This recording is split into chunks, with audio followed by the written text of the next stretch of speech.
बड़ी खबर निकल कर आ रही है, जहां पूर्व शिक्षा मंत्री और कोडरमा विधायक नीरा यादव के साथ जमुआ विधायक केदार हाजरा और पूर्व सदर विधायक निर्भय शाहाबादी ने मंगलवार को गिरिडीह में प्रेस वार्ता कर हेमंत सरकार को झूठ, लूट और भ्रष्ट सरकार की संज्ञा दी है। राज्य सरकार के 3 साल के कार्यकाल को लेकर बीजेपी नेताओं ने कहा कि 3 साल सिर्फ झूठी घोषणाओं में बीत गया। अब शेष बचे 2 साल भी हेमंत सरकार भी इसी तरह बिताएगी। भाजपा ने आरोप लगाया कि राज्य की विधि व्यवस्था पूरी तरह से चौपट हो चुकी है और अब युवाओं को रोजगार के नाम सिर्फ ठगने का काम हो रहा है। कोडरमा विधायक नीरा यादव ने हेमंत सरकार पर प्रहार करते हुए कहा कि 5 लाख नौकरी और बेरोजगारी भत्ता देने का झूठा वादा करने वाली हेमंत सरकार के इन घोषणाओं को अब यहाँ के युवा समझ चुके हैं। कांग्रेस और राजद इसकी वैशाखी है, जिसके सहारे हेमंत सरकार राज्य को लूटने में लगी है। गिरिडीह विधानसभा क्षेत्र में डॉक्टर नीरा यादव जी के प्रयास से एक पीरटांड में डिग्री कॉलेज का स्थापना किया गया, जो आज तक नहीं चल रहा है। नर्सिंग स्कूल की स्थापना की गई, जो अभी तक उसकी शुरुआत नहीं की। उसको कोविड सेंटर के रूप में उपयोग किया जा रहा है, जबकि हमारे यहाँ के बच्चे बच्चियां अगर वहां से शिक्षित हो जाएंगे तो उनको रोजी रोजगार के कई अवसर मिलेंगे। हमारे पीरटांड जैसे इलाके में बच्चे बाहर जाते हैं पढ़ने के लिए, वो डिग्री कॉलेज बन के तैयार है, उसको चलाने के लिए सरकार की सोच नहीं है। मेरे सिर्फ इतना मेरा विचार है कि ये सरकार सिर्फ लूट और खुसोट में लगी हुई है। जनता की बुनियादी समस्याओं के प्रति कभी भी इनका सोच नहीं रहा है। इसलिए ऐसी सरकार को जनता अच्छी तरह से देख रही है। आने वाले समय में इसका माकूल जवाब देगी। रघुवर सरकार के नियोजन नीति को हेमंत सरकार ने हटाया तो इस सरकार के नियोजन नीति को कोर्ट ने फेल कर दिया। अब इनके पास बचा क्या जिसे लेकर ये युवाओं के पास जाए। बालू और कोयले के पत्थर के साथ जमीन की लूट मची हुई है। अब तो जमीन और कोयले के अवैध कारोबार में भी बांग्लादेशियों का घुसपैठ हो चुका है। इन अवैध कारोबार में बांग्लादेशियों को हेमंत सरकार का हाथ शामिल है और इनके जरिए हेमंत सरकार लूटने में लगी हुई है। ध्यान भटकाने के लिए ही हेमंत सरकार सीधे तौर पर स्कूलों के रंग बदल रहे हैं, छात्र के कपड़े बदल रहे, लेकिन बेहतर शिक्षा कैसे मिले इसके लिए टीचर की बहाली पर कोई ध्यान नहीं, क्योंकि पूरे राज्य में 90,000 से अधिक बहाली रुकी हुई है सिर्फ शिक्षा विभाग में। हम लोग पढ़े थे बचपन में, हमें याद है, उसमें हम लोग वर्तमान काल, भूतकाल, भविष्य तीनों पढ़ते थे। ये सरकार भूतकाल भी पढ़ी, भविष्य काल भी पढ़ी, लेकिन वर्तमान काल ही पढ़ना भूल गई।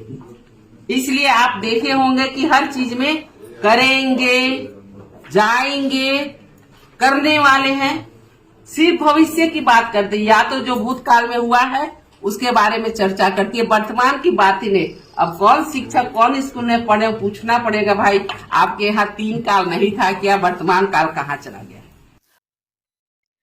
इधर प्रेस वार्ता के क्रम में जमुआ विधायक केदार हाजरा ने कहा कि पिछले 3 सालों में हेमंत सरकार ने खुद सदन में स्वीकारा कि अब तक सिर्फ 376 लोगों को नौकरी दिया गया है।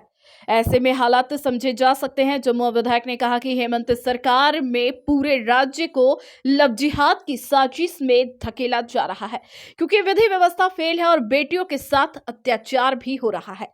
इस दौरान पूर्व विधायक निर्भय शाहाबादी ने भी हेमंत सरकार पर हमला करते हुए कहा कि 3 साल और हेमंत सरकार के काले कारनामे अब दिखने शुरू हो चुके हैं। पीरटांड में डिग्री और सदर प्रखंड में नर्सिंग कॉलेज बनकर तैयार है, लेकिन एक्सपर्ट की कमी के कारण युवाओं को इसका फायदा नहीं मिल रहा। घोषणाओं के अनुसार इन्होंने कहा था कि हमारी सरकार बनेगी तो मैं प्रत्येक साल 5 लाख युवाओं की नौकरी दूंगा, लेकिन पिछले विधानसभा में जब हम लोगों ने सरकार से जानना चाहा तो सरकार का जो सवाल था उसमें मात्र 376 नौकरियां ही आज तक 3 साल के अंदर इन्होंने दे पाया। इससे इनका जो वादे थे यह साफ जाहिर लग रहा है कि झूठ की बुनियाद पर इन्होंने सरकार बनाई। इन्होंने कहा था कि अगर हमारी सरकार बनेगी तो हम बूढ़ा बूढ़ी के लिए अलग से घर बनाएंगे, बड़ा घर देंगे, लेकिन वो भी घर आज तक किसी बूढ़ा बूढ़ी को नहीं मिल पाया। बोला मैं प्रत्येक परिवार को 70,000 रुपया दूंगा, वो भी नहीं मिल पाया। इन्होंने कहा था कि युवाओं को जो MA पास है या जो BA पास है उसको हम अगर नौकरी नहीं दे पाए तो बेरोजगारी भत्ता देंगे, उसे भी नहीं दे पाया। ये और लॉ इन ऑर्डर की जो व्यवस्था है, आए दिन आप देख रहे हैं राज्य की हमारी बेटियां सुरक्षित नहीं है। आए दिन बलात्कार की घटनाएं हो रही है, लव जिहाद बढ़ रहा है। इस तरह से राज्य में एक अराजकता का माहौल बना हुआ है और उसी भय के माहौल में लोग जी रहे हैं। इसलिए आज प्रदेश के तरफ से हम सबों के पूर्व मंत्री आदरणीय नीरा जी यहाँ पर आए हैं। मैंने सिर्फ अपनी बात नहीं, जो उन्होंने घोषणा पत्र में कहा था उन विषयों को मैंने आपके माध्यम से रखने का काम किया है। इधर प्रेस वार्ता में जिला अध्यक्ष महादेव दुबे, डिप्टी मेयर प्रकाश सेठ, किसान मोर्चा के दिलीप वर्मा, सांसद प्रतिनिधि दिनेश यादव, भाजपा महिला मोर्चा की नेत्री विनीता कुमारी, शालिनी वैश्यख्यार, जिला महामंत्री संदीप डंगाइच, सुभाष चंद्र सिन्हा, नवीन सिन्हा, विनय सिंह समेत कई भाजपा नेता शामिल थे। संथाल हुल एक्सप्रेस के लिए डेस्क की रिपोर्ट।